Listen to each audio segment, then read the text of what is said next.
Students, उम्मीद है आप सब खैरियत से होंगे। आज हम अपना लेक्चर स्टार्ट करेंगे एक्सरसाइज 1.5 से। एक्सरसाइज 1.5 का फर्स्ट क्वेश्चन है, find the determinant of the following matrices. Determinant basically होता क्या है? डिटर्मिनेंट को हम ए मोड से भी डिनोट कर लेते हैं और इसको हम DET ए से भी डिनोट करते हैं।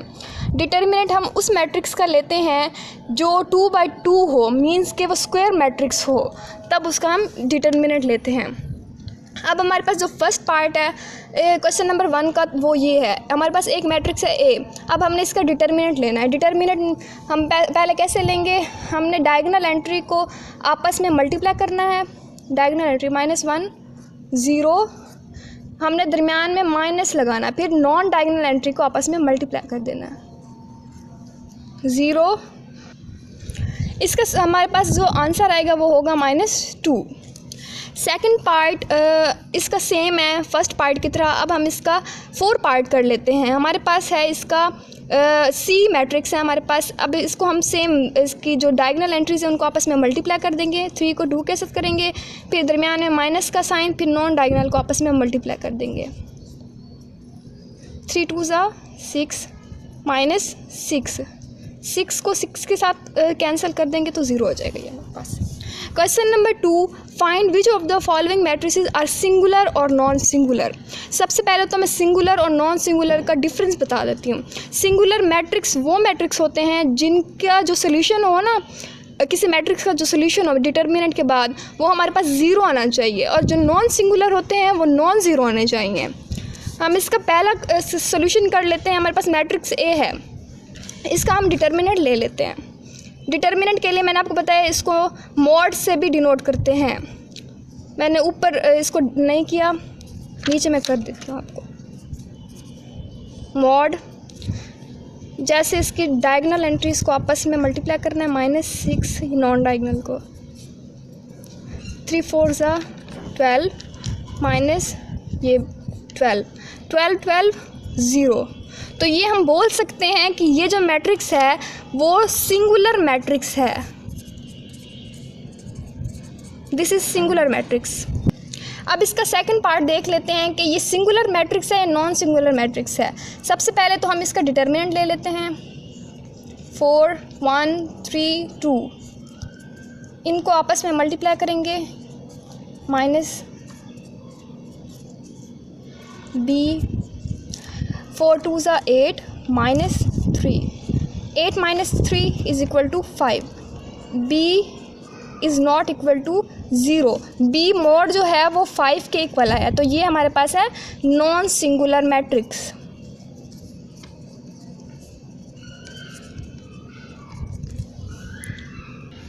Question number 3, find the multiplicative inverse if it exists of each. सबसे पहले तो मैं आपको ये बता देती हूँ कि मल्टीप्लिकेटिव इन्वर्स क्या होता है। मल्टीप्लिकेटिव इन्वर्स हम इसको ए इन्वर्स इससे डिनोट कर देते हैं। इसको ये ए इन्वर्स जो है वो adjoint of A over A mode के इक्वल होता है। एडजॉइंट ऑफ ए, सबसे पहले तो मैं आपको एडजॉइंट के बारे में बता देती हूँ कि एडजॉइंट क्या होता है। एडजॉइंट हमारे पास ये ए एंट्रीज हैं, -1 3 2 0। एडजॉइंट जब हम किसी मैट्रिक्स का लेते हैं तो जो उसकी डायगोनल एंट्रीज़ होती हैं वो आपस में रिप्लेस हो जाती हैं, उनकी जगह चेंज हो जाती है। मतलब अगर यहाँ पर 0 है तो ये 0 -1 की जगह पे आ जाएगा, -1 0 की जगह पे आ जाएगा। तो 0 मैं यहाँ पर लिख लेती हूँ, -1 को यहाँ पर लिख लेती हूँ। और जो नॉन डायगोनल एंट्रीज़ हैं उनके साइन चेंज हो जाएंगे। अगर नेगेटिव है तो पॉजिटिव हो जाएंगे, पॉजिटिव है तो नेगेटिव हो जाएंगे। हमारे पास 3 जो है पॉजिटिव है तो ये नेगेटिव हो जाएगा, 2 भी यहाँ पे पॉजिटिव है तो ये नेगेटिव हो जाएगा। हमारे पास एडजॉइंट ऑफ ए आ गया। हमारे पास एडजॉइंट ऑफ ए है 0 -3 -2 -1। अब हमने इसका डिटर्मिनेंट लेना है ए इन्वर्स निकालने के लिए। हम इसका डिटर्मिनेंट ले लेते हैं ए इन्वर्स का, सॉरी ए का। हमारे पास ए है -1 3 2 0, इनको आपस में मल्टीप्लाई कर देना है, -3 2 6, ये 0 -6। हमारे पास क्वेश्चन में था कि if it exists of each, इसका क्या मतलब था? इसका ये मतलब था कि मल्टीप्लिकेशन तब हो सकती है, मल्टीप्लिकेटिव इन्वर्स तब फाइंड हो सकता है जब हमारे पास नॉन सिंगुलर मैट्रिक्स हो, मींस हमारे पास जो इसका डिटर्मिनेंट है वो ज़ीरो ना आए। अगर वो ज़ीरो आ जाएगा तो हम इसको आगे सॉल्व नहीं कर सकेंगे। इसमें हमारे पास ये जो है वो नॉन ज़ीरो एंट्री आई है, तो हम इसको आगे सॉल्व कर सकते हैं। A inverse is equal to adjoint of A, हमारे पास ये आया था एडजॉइंट ऑफ ए 0 -3 -2 -1, और हमारे पास इसका डिटर्मिनेंट आया था -6। अब -6 को हमने इस सारे मैट्रिक्स के साथ डिवाइड कर देना है, अलग अलग डिवाइड कर देना। -6 -3 ओवर -6 -2 ओवर -6 -1 ओवर -6। अब हमने ज़ीरो को जब किसी चीज़ के साथ डिवाइड हो तो वो वापस ज़ीरो आता है। ये माइनस माइनस के साथ कैंसिल हो जाएगा, 3 1 ज़ा 3 3 2 ज़ा 6, तो 1/2 आ जाएगा हमारे पास। ये ज़ीरो माइनस माइनस के साथ कैंसिल, 2 1 ज़ा 2 2 3 ज़ा 6, 1/3।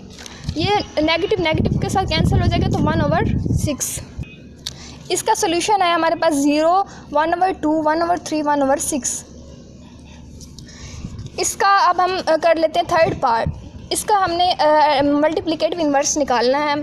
सी inverse is equal to adjoint C over C determinant.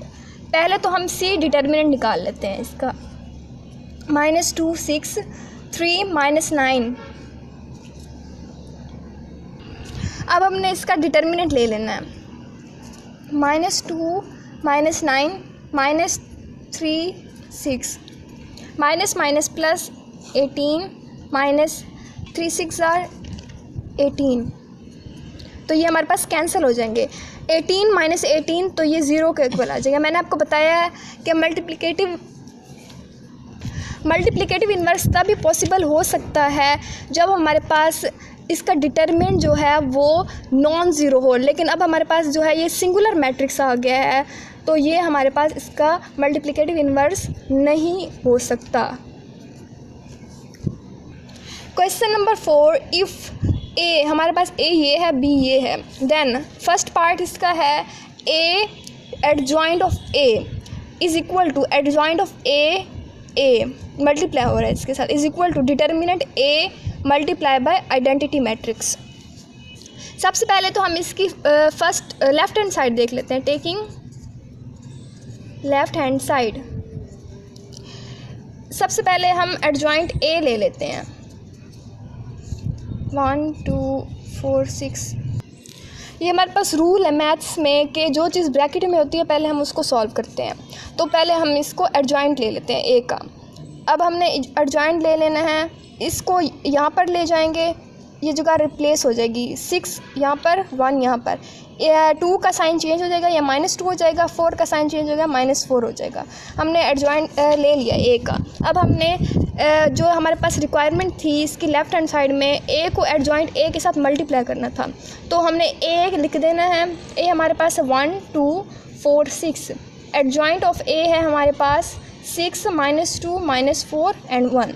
अब हमने इसका सिंपली मल्टीप्लिकेशन कर लेना है, इसकी रो इसके कॉलम के साथ, इसकी रो को इसके कॉलम के साथ, इस रो को इस कॉलम के साथ, इस रो को अगेन इस कॉलम के साथ। अब हम इसको सॉल्व कर लेते हैं। 1 को 6 के साथ, प्लस 2 को 4 के साथ, -4 के साथ, फिर उसके बाद 1 को -2 के साथ, प्लस 2 को 1 के साथ,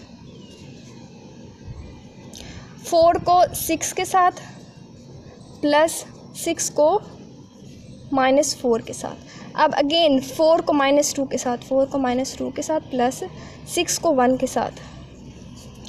इसको अब हम सॉल्व कर लेते हैं आगे। 6 1 ज़ा 6 -8, ये हमारे पास -8 हो जाएगा। इसका सोल्यूशन हम देख लेते हैं। ये हमारे पास आएगा -2 + 2, ये 4 6 ज़ार क्या आता है हमारे पास 24, प्लस माइनस -24, -8 + 6, ये हमारे पास आएगा -2 ये कैंसिल हो जाएगा तो ये हो जाएगा हमारे पास 0, ये हमारे पास 0 हो जाएगा, ये हमारे पास अगेन -2 आ जाएगा। टेकिंग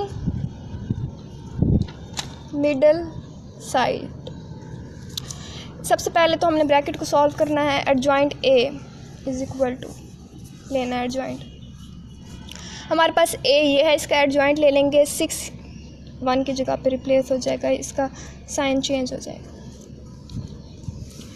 अब हमने एडजॉइंट A को मल्टीप्लाई करना है A के साथ, 6 - 2 - 4 1, हमारे पास A है 1 2 4 6। सिंपल मल्टीप्लिकेशन करना है, रो को कॉलम के साथ, रो को कॉलम के साथ। 6 1 प्लस -2 4, 6 2 प्लस -2 6, -4 को 1 के साथ करेंगे, +1 को 4 के साथ करेंगे, -4 को 2 के साथ करेंगे, +1 को 6 के साथ करेंगे। 6 - 8 12 -12 -4 +4 -8 +6, इसका सोल्यूशन आता है -2 0 0 -2। अब हमने ले लेना है इसका right hand side, taking right hand side, हमारे पास इसकी जो राइट हैंड साइड है वो ये है। डिटर्मिनेंट A को मल्टीप्लाई करना है I से। डिटर्मिनेंट हमने पहले A का डिटर्मिनेंट ले लेना है, हमारे पास A है 1 2 4 6, इसका डिटर्मिनेंट ले लेना है 1 2 4 6, 6 को 1 के साथ, -2 को 4 के साथ, 6 1 = 6 -2 4 = 8, इसका डिटर्मिनेंट हमारे पास आ जाएगा -2। हमारे पास यहाँ पर I लिखा हुआ है, तो बहुत सारे बच्चे कंफ्यूज हो जाते हैं कि I से क्या मतलब है। हम आइडेंटिटी मैट्रिक्स को I से डिनोट कर देते हैं, और आइडेंटिटी मैट्रिक्स हमारे पास है 1 0 0 1, तो जो हमारे पास डिटर्मिनेंट निकला है वो है -2, और I हमारे पास है 1 0 0 1। तो अब हमने जो डिटर्मिनेंट है उसको I के साथ मल्टीप्लाई कर देना है, -2 1 0 0 1, तो हम मल्टीप्लाई करेंगे तो हमारे पास इसका सोल्यूशन आएगा -2 0 0 -2। तो हम बोल सकते हैं कि बोथ साइड्स आर इक्वल, क्योंकि जो हमारे पास लेफ्ट हैंड साइड थी, मिडल साइड थी, और जो राइट हैंड साइड थी, सबका सेम आंसर